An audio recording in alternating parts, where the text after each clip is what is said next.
خالہ عذرا اپنے بھانجے عبداللطیف سے بہت پیار کرتی تھی اور وہ خالہ کے ساتھ ساتھ ان کی بیٹی کو بھی چاہتا تھا۔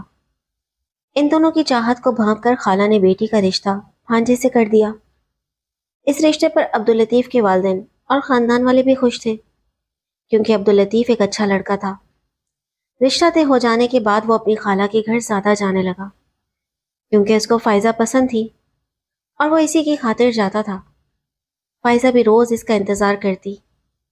اگر کسی شام وہ نہ جا پاتا تو وہ بے چین ہو جاتی۔ میٹرک کے بعد عبداللطیف نے کالج میں داخلہ لے لیا، کیونکہ خالہ چاہتی تھی کہ ان کا داماد کم از کم گریجویٹ تو ہو، جبکہ عبداللطیف کے والد اسے بزنس میں لگانا چاہتے تھے۔ تبھی ماں نے اس کے باپ کو سمجھایا، عبداللطیف ابھی کم سن ہے، اس کو تھوڑا سا اور سمجھدار ہو لینے دو۔ کالج کی تعلیم مکمل کر لینے سے ہی اس کا ذہن کھلے گا اور یہ کاروباری معاملات کو اچھی طرح سمجھ سکے گا۔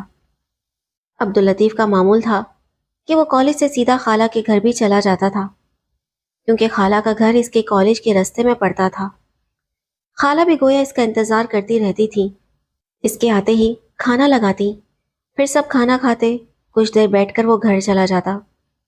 عبداللطیف کا خالو رجب نیک چلن آدمی نہ تھا، وہ محلے میں خاصا بدنام تھا۔ اس کی حرکتوں کی وجہ سے محلے دار اس کی عزت نہیں کرتے تھے کہ وہ اس کی عادتوں سے واقف تھے۔ رجب کی میلی نظریں ہمہ وقت دوسروں کی بیٹیوں پر رہتی تھی۔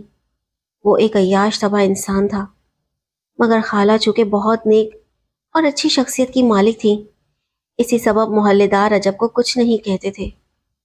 زیادہ تر گھر سے باہر رہتا تھا۔ اس کی سرگرمیاں اور وضع کی تھیں۔ اس شخص کو اپنے گھر کے معاملات کا کچھ ہوش نہ تھا کہ اس کے گھر والے سبھی اچھے تھے، وہ بھی ان کے طفیل یہاں رہ رہا تھا، ورنہ اس قسم کے انسان کا شریفوں کے درمیان رہنا دو بھر ہو جاتا ہے۔ وہ رات کو دیر سے گھر آتا، جس سے ہمسایوں کا سکون خراب ہو جاتا تھا۔ جوئے اور شراب کے ساتھ ساتھ اسے غلط جگہوں پر جانے کی بھی لت تھی۔ خاندان کے سبھی لوگ رجب کی ان عادتوں سے نالاں تھے۔ کوئی اس کے منہ نہیں لگتا تھا، کیونکہ اس کی اولاد نیک اور شریک حیات اچھی تھی۔ رجب کا بیٹا سعودی عرب کمانے گیا ہوا تھا۔ وہ خاصی رقم گھر بھیجواتا تھا، جس سے ان کے گھر کا گزارا بآسانی ہو جاتا تھا، اور اسی رقم سے رجب بھی کبھی کبھی عیاشی کر لیتا تھا، ورنہ اس کی اپنی آمدنی بھی خاصی تھی، لیکن کمائی کے ذرائع درست نہ تھے۔ یہ ساری کمائی وہ اپنے اوپر ہی خرچ کرتا تھا۔ وہ اچھا کھاتا، شاندار لباس پہنتا اور ہر وقت تیز قسم کے قیمتی پرفیوم لگائے رکھتا۔ جہاں سے گزرتا وہ جگہ کافی دیر تک مہکتی رہتی تھی۔ عبداللطیف کو اپنے خالو سے نفرت محسوس ہوتی تھی، پھر بھی وہ اس کی عزت کرنے پر مجبور تھا، کیونکہ وہ فائزہ سے محبت کرتا تھا۔ وہ اپنی خالہ کو بھی ماں کی طرح سمجھتا اور ایک بیٹے جیسا پیار کرتا تھا۔ ایک دن عبداللطیف اپنی خالہ کے پاس بیٹھا ہوا تھا۔ دوپہر کا وقت تھا کہ اچانک رجب گھر آ گیا۔ اس نے عبداللطیف کو دیکھا تو کہنے لگا، میاں یہاں کیا سارا دن عورتوں میں بیٹھے رہتے ہو؟ تم کو کچھ اور کام نہیں ہے؟ خالو کچھ کیا تو یوں گھر میں بیٹھنے سے کیا ہوتا ہے؟ عبداللطیف اپنے خالو کا اشارہ سمجھ گیا۔ اس کو بزنس کا شوق نہ تھا، مگر اب اس کا ہونے والا سسر چاہتا تھا کہ وہ کمائے، جبکہ وہ پڑھنا چاہتا تھا۔ اس نے بادل نخواستہ پڑھائی کا ارادہ ترک کر دیا اور باپ سے کہا کہ وہ جرنل اسٹور کھولنا چاہتا ہے۔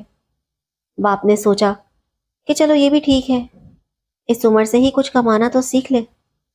باپ نے بیٹے سے کہا، کوئی اچھی دکان کسی موقع کی جگہ پر دیکھو، اسٹور کھول لو۔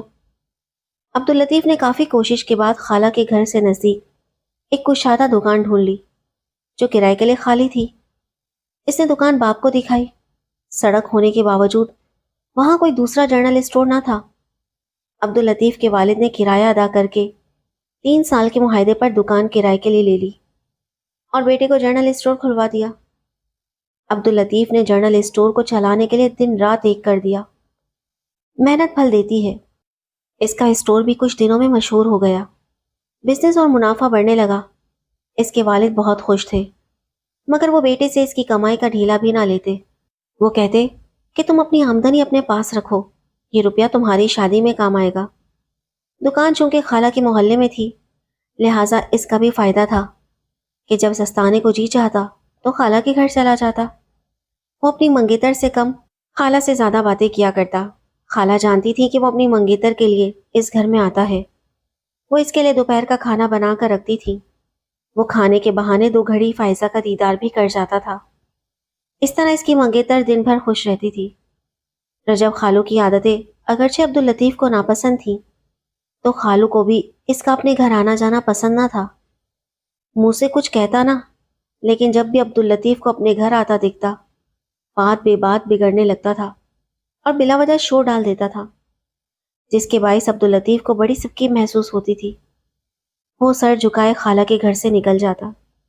سوچتا تھا کہ اگر ابھی اس کے خالو کا یہ رویہ ہے تو خدا جانے سسر بن جانے کے بعد وہ کیا کرے گا۔ جب ایسا بار بار ہونے لگا تو عبداللطیف بہت پریشان رہنے لگا، کیونکہ وہ جب بھی جاتا رجب کسی نہ کسی بہانے اس کی بے عزتی کر دیتا۔ حالانکہ عبداللطیف منہ پر تو خالو کا بہت ادب کرتا تھا کہ کہیں وہ اپنی بیٹی کی منگنی نہ توڑ دے۔ شاید خالو بھی اس کی مجبوری سمجھتا تھا، اس لیے ہونے والے داماد کی دل آزاری میں کوئی کسر نہ چھوڑتا۔ رجب جو بھی برے کام کرتا، لوگ اگر عبداللطیف سے تذکرہ کرتے، وہ شرمندہ ہو کر سر جھکا لیتا۔ سارا محلہ اس وجہ سے بھی اسے جان گیا تھا کہ اس کا جرنل اسٹور اسی محلے میں تھا، اور محلے کے زیادہ تر گھرانے عبداللطیف کے اخلاق اور ایمانداری کی وجہ سے سودا اس کے اسٹور سے لیتے تھے۔ تاہم اب وہ سسر کی وجہ سے پریشان رہنے لگا تھا۔ عبداللطیف کے جرنل اسٹور کے برابر میں ایک ویڈیو اور ڈی وی ڈی سینٹر تھا، جہاں سے عبداللطیف فلموں کی کیسٹیں لیا کرتا تھا۔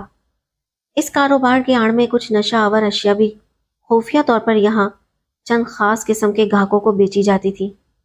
رجب جب بھی اس سینٹر پر آتا، اس کی گاڑی میں کوئی نہ کوئی غلط قسم کی لڑکی یا عورت بیٹھی ہوتی۔ یہ دیکھ کر عبداللطیف کو تو شرم آ جاتی، مگر اس کے خالو کو بالکل بھی لحاظ نہ آتا کہ کم از کم گاڑی کو تو عبداللطیف کے جرنل اسٹور سے کچھ دوری پر کھڑی کر دوں۔ آخر یہ میرا ہونے والا داماد ہے۔ یہ سچ ہے کہ برا آدمی دیدہ دلیر ہوئی ہوتا ہے۔ اس کا ثبوت اس واقعے سے ملا کہ محلے میں غریب بیوہ عورت رہتی تھی، جس کا گھر عبداللطیف کے جرنل اسٹور کے نزدیک تھا۔ یہ عورت اکثر راشن اس کے اسٹور سے لیتی تھی۔ عبداللطیف کو پتا تھا کہ یہ غریب بیوہ ہے۔ وہ اس کو رعایتی قیمت پر راشن دینے لگا تھا، اور جب اس بیوہ کے پاس رقم نہ ہوتی تو ادھار پر بھی اشیاء دے دیا کرتا تھا۔ اتفاق کہ بیوہ عورت بیمار ہو گئی تو اس کی بیٹی، جس کا نام مسرت تھا، اسٹور پر ضروریات زندگی سے متعلق اشیاء لینے آنے لگی۔ بوڑھی بیوہ کی بیٹی ہونے کے ناطے وہ اس یتیم لڑکی کے ساتھ بھی شفقت سے پیش آتا۔ وہ لڑکی خوش ہو جاتی اور کہتی کہ میرا کوئی بھائی نہیں ہے تو میں آپ کو ہی بھائی سمجھتی ہوں۔ یہ لڑکی 8ویں پاس اور نہایت بھولی بھالی تھی۔ اس میں زمانے کی چالاکیاں نہیں تھیں، مگر وہ باتونی بہت تھی۔ وہ اپنے گھر کے سب دکھ سکھ، ماں کی بیماری کی باتیں، غریبی کے حالات سبھی عبداللطیف سے کہہ دیا کرتی تھی۔ اس طرح سے وہ اس کو اپنا ہمراہ سمجھتی تھی۔ اب جب بھی عبداللطیف اپنے خالوں کی بدسلوکی سے دل گرفتہ ہوتا، لڑکی اس کی کیفیت کو بھانپ جاتی اور کہتی، بھائی عبداللطیف، آج کیوں منہ لٹکائے بیٹھے ہو؟ کیا بکری نہیں ہوئی؟ وہ کہتا، بکری تو بہت ہوئی ہے، مگر ایک آدمی کے سلوک سے تنگ ہوں، اور وہ میرا خالو ہے۔ اس طرح گویا اس نے بھی مسرت کو اپنا ہمراز بنا لیا۔ جب خالو سے خفا ہوتا، مسرت کے سامنے اسے برا بھلا کہہ کر شانت ہو جاتا، اور وہ لڑکی اس کو تسلی دیتی کہ دکھ نہ کرو، بعض رشتہ دار ایسے ہی بس دکھ دینے والے ہی ہوتے ہیں۔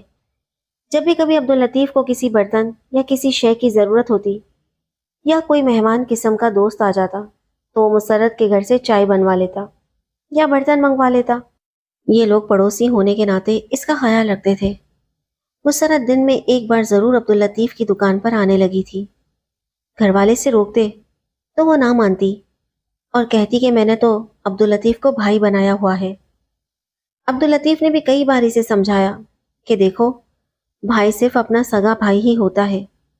میری منگنی ہو چکی ہے، لہٰذا تم میرے پاس زیادہ نہ آیا کرو، کہیں میرے خالو کو برا نہ لگ جائے۔ مگر وہ یہ باتیں ایک کان سے سنتی اور دوسرے کان سے اڑا دیتی۔ تبھی ایک دن اس نے ہنس کر کہا، چلو بھائی نہ سہی، ہم اچھے پڑوسی اور اچھے دوست تو ہو سکتے ہیں۔ اب یہ ہوتا کہ جب بھی مسرت آتی، کوئی بات کرتی عبداللطیف فوراً اس سے اپنی منگیتر کی باتیں شروع کر دیتا تاکہ اس کا دل صاف رہے اور کوئی دوسرا خیال اس کے دل میں جنم نہ لے سکے۔ ایک دن جب خالو نے اس کو مسترد سے باتیں کرتے ہوئے دیکھ لیا، شام کو وہ دوبارہ اسٹور پر آئے اور کہا، ذرا اس لڑکے کو بلوانا، میں نے اس سے کوئی ضروری بات کرنی ہے۔ مگر وہ اسٹور پر بیٹھ کر خالو سے نہیں الجھ سکتا تھا۔ اس نے ملازم لڑکے کو مسترد کے گھر بھیجا اور اسے آنے کا کہا۔ جب وہ آ گئی تو خالو نے کار کی چابی عبداللطیف کو دے کر کہا، اپنی امی کو لے آؤ۔ عبداللطیف بیچارہ گھبرا گیا کہ خدا جانے یہ شخص کیا جھگڑا کرنے والا ہے۔ وہ کار کی چابی لے کر گھر چلا گیا۔ گھر میں ماں موجود نہ تھی، کسی رشتہ دار سے ملنے گئی ہوئی تھی۔ وہ وہاں چلا گیا جہاں ماں گئی تھی تاکہ اپنے ساتھ لے جائے، کیونکہ وہاں خالو انتظار کر رہے تھے۔ جب وہ ماں کو خالہ کے گھر اتار کر اسٹور پر لوٹا تو وہاں خالو موجود تھے مگر مسرت نہیں تھی۔ وہ اپنے گھر جا چکی تھی۔ عبداللطیف دل میں ڈر رہا تھا کہ ضرور خالو نے مسرت کو ڈانٹا ہوگا اور ڈانٹ ڈپٹ کے بعد گھر بھیج دیا ہوگا کہ تم کیوں اسٹور پر روز آتی ہو، آئندہ مت آنا۔ بس ایسے ہی خیالات لیے وہ سوچتا رہا کہ اب جب مسرت آئے گی تو پتہ چلے گا کہ خالو نے اسے کیوں بلایا تھا۔ اس روز اسی فکر میں وہ دکان جلدی بند کر کے گھر چلا گیا۔ دوسرے روز رات زیادہ جاگنے کی وجہ سے دکان پر بیٹھا تھا کہ سو گیا۔ اچانک وہ ہڑبڑا کر جاگا تو دیکھا سامنے مسرت کھڑی تھی۔ پھر وہ بے بسی سے رونے لگی۔ پہلی بار اس نے مسرت سے کہا کہ یہاں کھڑی رہ کر رونا دھونا مت کرو، کوئی گاہک آ گیا تو کیا سوچے گا۔ ادھر کیبن میں چل کر بیٹھو اور مجھے بتاؤ کہ کل خالو نے تم سے کیا کہا ہے جو آج اتنے غصے میں ہو۔ مسرت کیبن میں چلی گئی اور اس نے جو بات عبداللطیف کو بتائی سن کر اس کے پیروں تلے سے زمین نکل گئی۔ وہ سوچ بھی نہ سکتا تھا کہ اس کا خالو اتنا گر سکتا ہے۔ کل اس کو اسٹور سے روانہ کرنے کے بعد خالو مسرت کو اسی جگہ لے بیٹھا۔ وہ نادان تھی کہ عبداللطیف اپنی والدہ کو لے کر یہاں آئیں گے۔ رجب نے مسرت سے کہا کہ مجھے تم سے بہت ضروری بات کرنی ہے، اور پھر اس نے جو بات کہی وہ بتانے کے لائق نہیں تھی۔ عبداللطیف نے دھوکے سے بلوا کر اسے خالو کے حوالے نہیں کیا تھا۔ سادہ لوہی میں اسے خالو کے پاس اسٹور میں کاؤنٹر کے پاس چھوڑ کر گیا تھا۔ یہ خالو ہی تھا جو اسے کیبن تک لایا۔ اس بیچاری لڑکی نے تو اس سے پہلے کبھی کیبن کے اندر جھانکا تک نہیں تھا۔ جس گھٹیا پن کا خالو نے ثبوت دیا، صدمے سے عبداللطیف کے حواس جاتے رہے۔ لڑکی تو رو رہی تھی، وہ بھی رو پڑا۔ سوچا لاکھ منگیتر سے محبت سہی، لیکن ایسے گھٹیا آدمی سے ناتا نہ ہی بندھے تو بہتر ہے۔ لہٰذا اس نے گھر جا کر ماں کو بتا دیا کہ خالو اس لائق نہیں کہ اس کو اپنا سسر بناؤں۔ اگلے دن عبداللطیف اور اس کی ماں مسرت کے گھر اس سے معذرت کرنے گئے تو اس کی بوڑھی بیوہ ماں پھوٹ پھوٹ کر رو پڑی۔ بولی، میں نے تو عبداللطیف کو نیک پڑوسی جان کر ایک بیٹے کی طرح سمجھا اور خیال کیا، لیکن اس نے یہ ہمارے ساتھ کیا کر دیا۔ میری بیٹی کو اپنے بدماش خالو کے حوالے کر کے چلا گیا۔ اب جو نقصان ہمارا ہوا ہے اسے میں کیسے بھروں گی؟ دنیا میں عزت ہے تو سب کچھ ہے، وہی نہ رہے تو انسان کے لیے اچھا ہے کہ وہ مر جائے۔ عبداللطیف اس شریف عورت کی باتوں سے اتنا شرمندہ ہوا کہ اس کے پیر پکڑ کر معافی مانگی، اور اس کی ماں نے مسرت کو گلے لگا کر کہا، بیٹی تم رو مت، اگر تمہارا کوئی نہیں تو ہم تمہارے ہیں۔ تیرا دوپٹہ میری بدماش بہنوئی نے کھینچا ہے تو میں اپنا دوپٹہ تیرے سر پر ڈالتی ہوں۔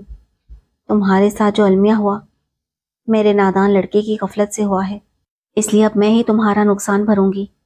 میں تم کو عزت دوں گی اور عزت سے بہو بنا کر اس گھر سے رخصت کر لے جاؤں گی۔ اس طرح آن واحد میں مسرت کی تقدیر بدلی اور وہ عبداللطیف کی دلہن بن گئی۔ اس بات کا صدمہ فائزہ اور اس کی والدہ کو بہت ہوا، لیکن اب کیا ہو سکتا تھا؟ کبھی کبھی باپ کا کیا بیٹیوں کو کسی نہ کسی صورت بھگتنا پڑتا ہے۔